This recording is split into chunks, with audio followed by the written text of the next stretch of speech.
اور عام طور پر پھر وہ آپ کی گفتگو سے جو بات ایک اور سامنے آئی کہ کم از کم 2-2.5 گھنٹے پہلے کھائیں, 2-2.5 گھنٹے پہلے کھائیں, اور تاکہ جن کو ہضم کے عمل سے دودھ پینے کی عادت ہے وہ کچھ اور پہلے کھائیں, وہ 3-3.5 گھنٹے پہلے کھانا کھائیں. وہ ایسے ہی کر لیں جیسے ہم شام کا وہ افطاری کرتے ہیں, اس طریقے سے وہ اپنا کھانا کھائیں. ویسے تو رات کے کھانے کا بہترین ٹائم ہی یہ ہے کہ آپ مغرب کی نماز اور عشاء کی نماز کے درمیان جو وقت ہے اس وقت میں آپ کھانا کھا لیں.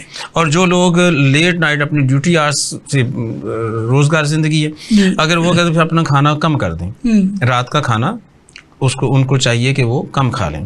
اس میں ہم لوگوں کو کہتے ہیں کہ ورزش کریں, پیدل چلیں, واک کیا کریں, وہ کہتے ہیں ٹائم ہی نہیں ملتا, سارا دن وہ کام پہ, رات کو لیٹ آئے گئے, تھکے ہوتے ہیں. جنہیں ٹائم نہیں ملتا انہیں بیمار ہو کر بیڈ پہ بڑا ٹائم مل جاتا ہے آرام کرنے کا. یہ بڑا بیمار ہونے جن کو کوئی ٹائم نہیں ملتا, یہ بڑا آپ نے غصے میں خطرناک بات کہہ دی ہے. بات خطرناک نہیں ہے.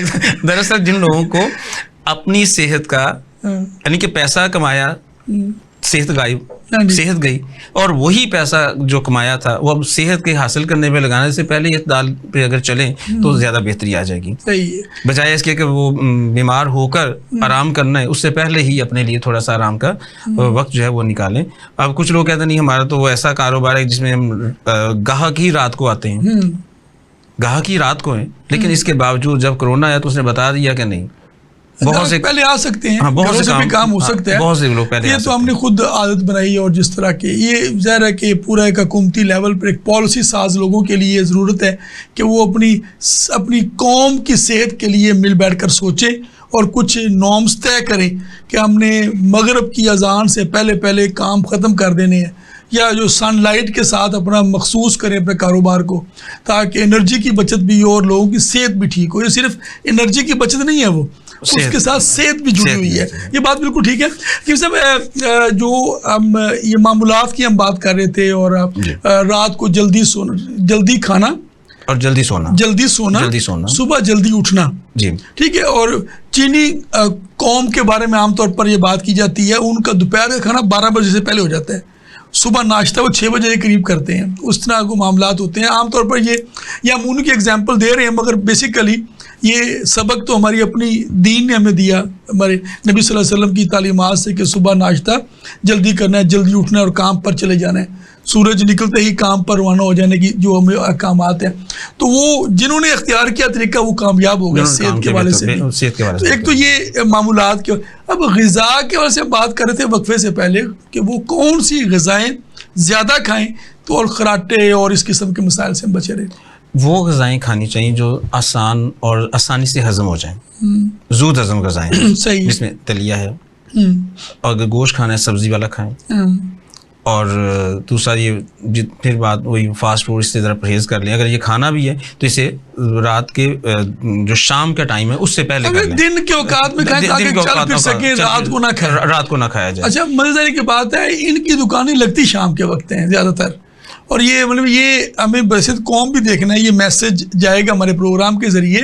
جو فاسٹ فوڈ کی شاپس ہیں زیادہ تر شام کے وقت کھل رہی ہوتی ہیں. اب سوال یہاں پہ ایک اور واضح میں ہے کہ فاسٹ فوڈ کی ابتدا کہاں سے ہوئی؟ جب دوسری جنگ عظیم میں انہوں نے سپاہیوں تک, فوجیوں تک کھانا پہنچانا تھا, تو انہوں نے ایسی غذا کو دیکھا کہ پہلے غذا میں چکنائی ہے, چربی ہے, کچھ اور چیزیں ہیں, فیٹس ہیں, وہ خراب ہو جاتے ہیں, کنٹینر میں پڑی, ان کی شیلف لائف وہ ٹھیک نہیں ہے. انہوں نے ان کے لیے, ان فوجیوں کے لیے یہ کیا تھا. بعد میں آہستہ آہستہ یہ بات ہتھے چڑھ گئی ان کے اور لوگوں اور باقی کام چل پڑا. ایمرجنسی کے لیے چیزیں بنائی گئی تھی, اسے معمول کا حصہ بنا لیا, آسانی بننے کے لیے کام کیا تھا. تو اچھا, اور اس کے علاوہ جو اچھا یہ نا عام طور پر جب فائبرز کی بات کرتے ہیں تو فائبر بھی بعض کا دیر ہضم ہوتے ہیں نا, تو اس میں غذاؤں میں شوربے والے سالن, گوشت سبزی ملا کر, گوشت سبزی ملا کر کھائی جائے. اور اگر چاول کھائیں تو روٹی نہ کھائیں, روٹی کھائی چاول نہ کھائیں. یعنی ایک وقت میں ایک چیز کو, رات کے وقت ایک چیز کو جگہ دیں. دن کے وقت اس میں تھوڑی سی کبھی کبھار ایسی غلطی ہو جائے تو خیر ہے. وہ شاعر نے کہا نا, اچھا ہے دل کے ساتھ رہے پاسبان عقل, لیکن کبھی کبھی اسے تنہا بھی چھوڑ دے. کبھی کبھی ایسا ہو سکتا ہے, لیکن ہر بات تو ہوگی چیزیں ہماری نا غذا کی معمولات کی. کیا خراٹے کا علاج ہو جاتا ہے؟ خراٹے کا علاج جب عادات بدلیں گی، اپنے طرز زندگی بدلیں گے، اپنے معاملات کو بہتر کریں گے، اپنے کھانے پینے کو بہتر کریں گے، اپنے سونے جاگنے کے ٹائم کو بہتر کریں گے، اپنی جتنی بھی جو معاملات ہیں ان کو بہتر جب کر لیں گے تو یہ آٹومیٹکلی یہ ٹھیک ہو جائیں گے. بے شمار لوگوں کو ان کی طرز زندگی بہتر کرنے کے لیے اور پھر ان کو جو ان کی ذمہ داریاں جو ہر وقت ڈپریشن میں رہتے ہیں، اسٹریس میں رہتے ہیں، ان کو جب اسٹریس کو ختم کرنے کے لیے جو فارمولہ بتایا گیا، تو جو طریقے بتائے گئے، جو ان کو ان کی باتیں سن کر ان کو سلوشن بتایا گیا کہ آپ ایسے نہیں، آپ اس طرح سے اپنے معاملات کو نپٹا لیں، تو ان کے اندر یہ ختم ہوگی بات. اچھا، وہ عام طور پہ میڈیٹیشن کی بات کی جاتی ہے نا، ہمارے یہاں تو نماز بہترین میڈیٹیشن ہے. اگر آپ نماز کو معمول بنا لیتے ہیں اور پھر صبح کی سیر کو معمول بنا، صبح جلدی اٹھیں گے تو صبح کی سیر ہوگی نا. جن کو 12 بجے اٹھنا ہے ان صبح کی سیر کیسے کہیں گے؟ ہمیں ان کو کہنا ہے جب آنکھ کھلے تبھی سویرا، آپ اس وقت بھی ورزش کر لیں تبھی بچت ہو سکتی. ٹھیک ہے. آپ یہ کہہ رہے ہیں کہ خراٹے بھی قابل علاج ہے. قابل علاج ہے. جن وجوہات کی بنا پر خراٹے کا مسئلہ ہو رہا ہے ان وجوہات کو دور کیا جائے، ان کا تدارک کر لیا جائے. یہ مرض ختم ہو جائے. بچوں کو اگر ہو رہا ہے، بڑوں کو بھی ہو رہا ہے، تو ناک کے مسائل کی وجہ سے ہے، سائنوسائٹس کی وجہ سے ہے، ٹونسلز کی وجہ سے ہے، تو ان کا اگر علاج کریں گے تو خراٹوں میں کمی آئے گی. ان تمام چیزوں کا علاج کر لیں گے. اور اگر وہ پھر کسی کا ہاضمے کی وجہ سے ہے، ڈایافرام پہ پریشر کی وجہ سے ہے، معاملات ہیں، تو وہ ہاضمہ ٹھیک کریں گے، قبض کی وجہ سے قبض ٹھیک کریں گے، موٹاپا کی وجہ سے موٹاپا ٹھیک کریں گے. جو ان کے اندر واضح طور پر مرض نظر آ رہی ہے، اس کا سبب نظر آ رہا ہے، اس کو دور کر دیں گے تو مرض یہ خراٹے جو ہے. آخری جو بات کی، ڈپریشن سے بھی یہ معاملہ بڑھتا ہے. ڈپریشن سے بھی بہت زیادہ بڑھے گا، اس لیے ڈپریشن سے ہی تو نظام خراب ہوگا.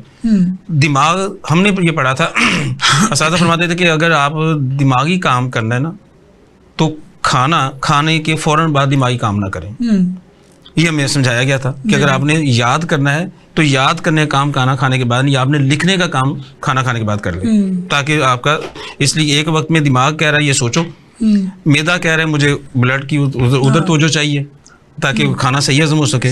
جب ڈپریشن میں جائیں گے تو نہ کھانا صحیح ہضم ہوگا، اس کی آؤٹ پٹ پوری نہیں نکلے گی، اور نہ ہی وہ سوچیں جس کو ہم فوکس کرنا چاہ رہے ہیں وہ صحیح طرح سے فوکس ہوگا. دماغ بھی سن رہے گا اور معدہ بھی کام نہیں کرے گا.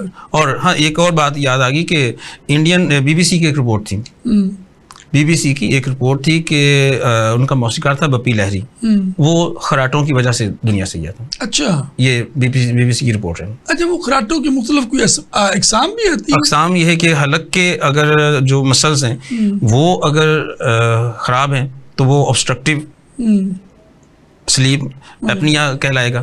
اگر اس کے اندر ہے تو وہ زیادہ تر جو خطرناک صورتحال بنتی ہے جس میں زوردار خراٹوں کی آواز آتی ہے، وہ حلق کے مسلز ہیں ان کی خرابی obstructive ہو جاتی ہے. جی.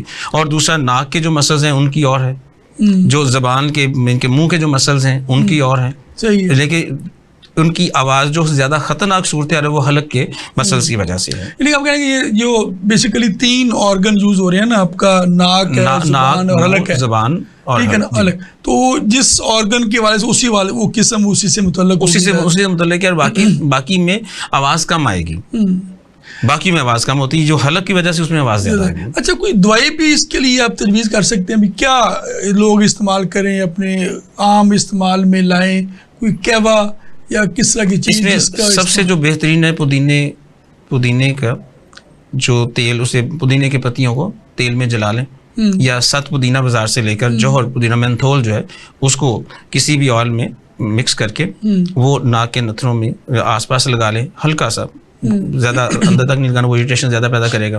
زیتون کا تیل لگا لیں، تھوڑی سی ہلکی سی ویزلین، یعنی کہ بہت زیادہ نہیں بننا، ہلکی سی ویزلین اس لوبریکیشن کے لیے یہاں پہ لگا لیں. اور دوسری بات جو اہم چیز ہے وہی پودینے کا آئل جس میں ہم نے 7 پودینہ شامل کیا، مینتھول شامل کیا ہے، وہ یا سرسوں کے تیل میں یا اس میں زیتون کا تیل میں جو امرت دھارا مل جاتا ہے بنا بنایا، امرت دھارا اگر وہ لیں تو پھر 100 ml آئل کے اندر 5 قطرے ڈال دیں. اچھا، سرسوں کا تیل یا زیتون کا تیل، اس میں کلونجی کا تیل بھی فائدہ مند ہے. کلونجی کا تیل بھی فائدہ مند ہے. اس میں 5 قطرے امرت دھارا کے یا مینتھول کے ملا دیں، اور اس کو ملا کے ناف میں لگانا ہے. ناف پہ لگانا، ناف میں بھی لگانا ہے اور ناک میں بھی لگانا ہے. جب ناف پہ لگائیں گے، ناک پہ لگائیں گے، اس سے نظام تھوڑا سا ریلیکس ہوگا. 2 نون، ناک اور ناف، ٹھیک ہے، دونوں جگہ لگانا ہے. بیلی بٹن بھی کہتے ہیں. اس میں جو ناک میں انگلی پہ لگا کے ناک کے ہلکا سا بس کاٹن پہ یا انگلی پہ تھوڑا سا لگائیں. جب مینتھول ہے پھر باہر یہاں لگانا ہے, باہر ناک کے اندر نہیں. اگر ناک کے اندر لگانا ہے پھر صرف سمپل جو زیتون زیتون ہے وہ لگا لیں. اچھا, جو آئل ہے زیتون کلونجی یا سرسوں کا تیل ہے وہ اندر ڈال سکتے ہیں, لگا سکتے ہیں. اگر اس میں مینتھول یا امرت دھارا ملایا ہے 5 قطرے تو پھر آپ نیچے لگائیں گے, نیچے اسمیل سے فیومز جائیں گی آگے, اور اسی آئل کی سینے پہ مساج کر دیں. اسی سینے سے مساج کر دیں, ناف بھی لگانے. مساج کرنے سے یہ ہوگا کہ جو پھیپھڑوں کا جو پھیلنے اور پھولنے کا انہیل اور ایکزیل جو ہے وہ آسان ہو جائے گا, اس سے آسانی پیدا ہو جائے گی. پھر اس کے علاوہ پودینہ, سونف, اجوائن اور ادرک, اس کا کعبہ بنا کے وہ استعمال کریں. پودینہ, سونف, اجوائن اور ادرک, 4 چیزیں. یعنی کہ 1 چٹکی سونف ہے, 1 چٹکی اجوائن ہے, اور تھوڑا سا پودینے کی پتیاں, 5-7 پودینے کی پتیاں ہیں, اور ادرک جو ہے وہ بھی تقریباً چھوٹی 1 گرام کی کاش لے لیں, آدھا گرام تک کی 1 گرام تک کی کاش لے کر اس کو تھوڑا سا کچل لیں, اس کو میش کر لیں, اس کا کعبہ تیار کر کے, اور اسی میں بعد میں لیموں کا جو 2 چند قطرے پانی میں اسے ابالیں, آدھا پانی رہ جائے, اس کا کعبہ بنا کے استعمال کریں کھانا کھانے کے بعد, تو کھانا ہضم کرنے میں مدد ملے گی اور وہ نظام بہتر ہو جائے گا. اور اس کے علاوہ اگر ویسے ہم نے استعمال کرنا ہو تو خشک ادرک, سونڈ اور کالی مرچ. ہاں جی, 100 گرام ادرک ہے, 50 گرام کالی مرچ ہے, اور 50 گرام مگا, جسے دار فلفل بھی کہتے ہیں, مگا بھی کہتے ہیں, اور اس کو وہ مکس کر کے یعنی اچھا بہترین پاؤڈر کر کے اس کو آدھا گرام جو ہے وہ دن میں 3 مرتبہ لے لیں. اس سے بھی نظام بہتر ہو جائے گا, کولیسٹرول بھی بہتر ہو جائے گا, اور اس میں ہضم بہترین. فلفل دراز جسے مگا کہتے ہیں, کالی مرچ اور سونڈ جو ادرک, زنجبیل بھی کہتے ہیں, اور ادرک, خشک ادرک. سونڈ 100 گرام, 50 گرام اس میں کالی مرچ, اور 50 گرام مگا یا فلفل دراز. اور اسے ہماری طب کی زبان میں ایک نسخہ, اس کا نام بولا جاتا ہے ترکٹا اس کا نام بولا جاتا ہے. یہ استعمال کروا سکتے ہیں. یہ پاؤڈر کر کے رکھ لیں, اور 1 گرام, آدھا گرام سے 1 گرام بڑے کیپسول بھر کے رکھ سکتے ہیں. 0 یا 00 کا کیپسول بھر لیں, آسانی ہو جائے گی استعمال. وہ تقریباً آدھا گرام کا 00 کیپسول جو ہوتا ہے وہ آدھے گرام کا, یا چمچ کا تیسرا حصہ یا آدھی چمچ کا چوتھائی حصہ استعمال کر سکتے ہیں. وہ پاؤڈر کے طور پر صبح دوپہر شام حصہ بقدر جسہ. اگر کوئی شخص زیادہ ویٹ ہے, اگر 100 kg سے زیادہ ویٹ ہے, دن میں 3 مرتبہ استعمال کر لیں. اگر 80 تک ہے تو پھر بھی 2 مرتبہ استعمال کر لیں. اس طرح سے. چلے کہ صاحب بہت شکریہ, بہت اچھی گفتگو ہوئی, اور میں سمجھتا ہوں کہ جن کو خراٹے آتے ہیں اور جو خراٹے کے بارے میں جاننا چاہتے ہیں, بڑے ہم نے کوشش کی کہ بڑے آسان انداز میں, اور آپ نے بڑے اچھے آسان انداز میں بتایا. باقی حضرات, خراٹے ایک اہم معاشرتی مسئلہ بھی بن گیا ہوا ہے, اور ہم نے دیکھا کہ جن کو خراٹے آتے ہیں ان کے گھر تباہ ہو رہے ہیں اور مسائل پیدا ہو رہے ہیں. تو ہم نے کوشش کی آج کے پروگرام میں کہ آپ کو خراٹے پہلے تو ہونا, اس کے لیے آپ نے کیا اختیار کرنا ہے, اور اگر خدا نہ خواستہ جن کو خراٹے آنے کا مسئلہ ہے تو 2-3 چیزیں جو کہ بڑی آسان سی بتائیں کہ آپ 2-3 تیل ہیں, کلونجی کا تیل ہے, زیتون کا تیل ہے, سرسوں کا تیل, تینوں میں سے کوئی تیل, اس میں آپ 1-2 قطرے ناک میں ڈال بھی سکتے ہیں, 2 قطرے 3 قطرے تک چاہیے تو خیر ہے اس میں. اور اگر اسی تیل میں آپ اگر 100 ml تیل ہے تو اس میں 5 قطرے جو بازار سے امرت دھارا مل جاتا ہے, بنایا لیکوڈ ہوتا ہے, یا پھر وہ مینتھول ہوتا ہے 7 پودینہ, وہ 100 ml میں 5 قطرے کے برابر ایک تقریباً آپ سمجھیں کہ ایک بڑی چٹکی اس میں ڈال دیں پاؤڈر کر کے, یا وہ لیکوڈ بن جاتا ہے, تو وہ آپ اس میں شامل کر لیں. اور وہ اگر مینتھول یا 7 پودینہ ملا دیا ہے تو ناک میں ڈالیں نہ, بلکہ نیچے لگا لیں, نتنوں کے نیچے تھوڑا سا وہ ویسے لگا لیں تو اس کے وہ انہیل ہو کرے گا. اور یہی تیل جو آپ ناک میں ڈال رہے ہیں, نیچے لگا رہے ہیں, وہ آپ ناف پر بھی اس کے 2-3 قطرے ڈالیں گے.